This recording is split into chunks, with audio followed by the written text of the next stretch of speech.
Everyone, this is me Krishna and अब हम बात करेंगे कि जो रिसर्च का टूल है एटीट्यूड स्केल, उसके बारे में बात करते हैं कि it is a form of appraisal procedure which is design to measure attitude of subject of a group of a subject towards issue institution and a group of people. Attitude is a special type of questionnaire designed to produce a score indicating the investiry and direction of a person's feeling and opinion about the object or event. यानी कि इसमें हमारे जो event और जो हम पूछना चाहते हैं उसके बारे में लोगों का कैसा बिहेव है और वो क्या सोचते हैं वो हम ले सकते हैं ये एटीट्यूड स्केल के हिसाब से। और हम ऐसा इससे हम कंक्लूजन निकाल सकते हैं कि जो एटीट्यूड स्केल है उसके बाद हमें पता चलता है कि लोग इस तरह से सोचते हैं और इनका क्या जो बिहेवियर है वो ऐसा रहेगा।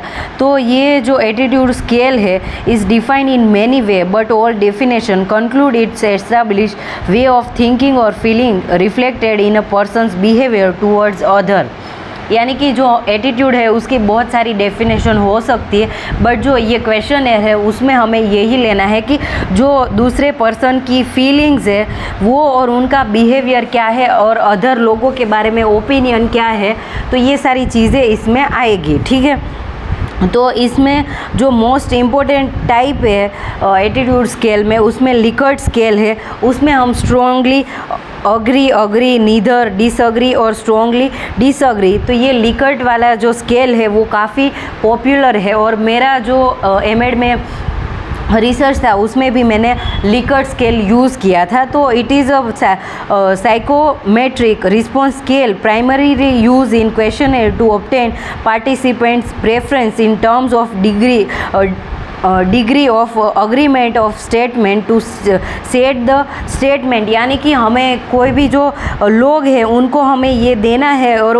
पार्टिसिपेंट है उनको हमें पूछना है कि ये बात मैं आपको बोल रही हूँ तो आप इस बात से फुल्ली अग्री हो, स्ट्रॉन्गली डिसअग्री हो, फिर नीदर हो, डिसअग्री हो, फिर खाली अग्री हो। तो ऐसे 5 पॉइंट हमें तैयार करने हैं और वो टिक करके हमें दे देंगे।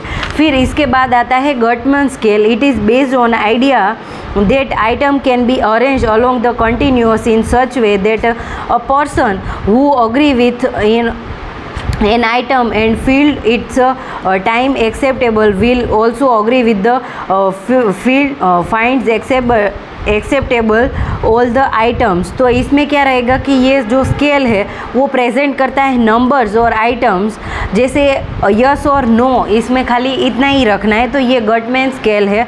फिर हमने लिकर्ट मैन का जो स्केल है वो देखा। अब हम थर्स्टन जो स्केल है उसके बारे में बात करते हैं। तो it is also non equally appearing interval scale and it is used to measure the attitude towards given concept and construct.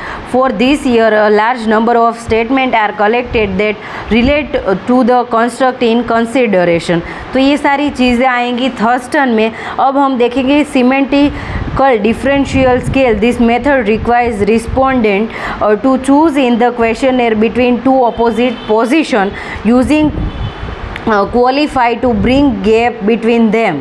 तो ये सारे जो स्केल्स है उसके टाइप थे। पहले लिकर्ट स्केल देखा, गटमैन स्केल, थर्स्टन और सिमेंटिक डिफरेंशिएशन स्केल है उसके बारे में देखा। अब हम एडवांटेज एंड डिसएडवांटेज देखते हैं कि एडवांटेज ऑफ एटीट्यूड स्केल है उसका क्या है। An attitude is a learn tendency so it can be learned. It is a point और object of reference. It includes certain aspect of personality as interests, appreciations and social conduct। तो ये सारे advantage है। फिर disadvantage देखते हैं कि disadvantage क्या है। तो attitude is a complex affair which can't be Holi describe in any single numerical complex.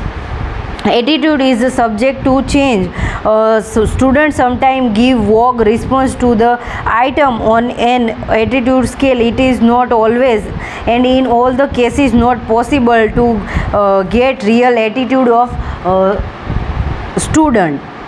फिर dependency is not notice in students express attitude and tested attitude. तो ये सारे इसके डिसएडवांटेज रहेंगे। तो आज की वीडियो में हमने देखा कि जो एटीट्यूड जो स्केल है वो क्या है और उसके जो टाइप्स है, Likert scale, Guttman scale, Thurstone scale और सिमेंटिक जो स्केल है उसके बारे में, फिर एडवांटेज एंड डिसएडवांटेज के बारे में पढ़ा। फिर अगले वीडियो में हम साइकोलॉजिकल टेस्ट एंड इन्वेंटरीज की जो टेस्ट है उसके बारे में हम पढ़ेंगे और उसके हम टाइप्स देखेंगे।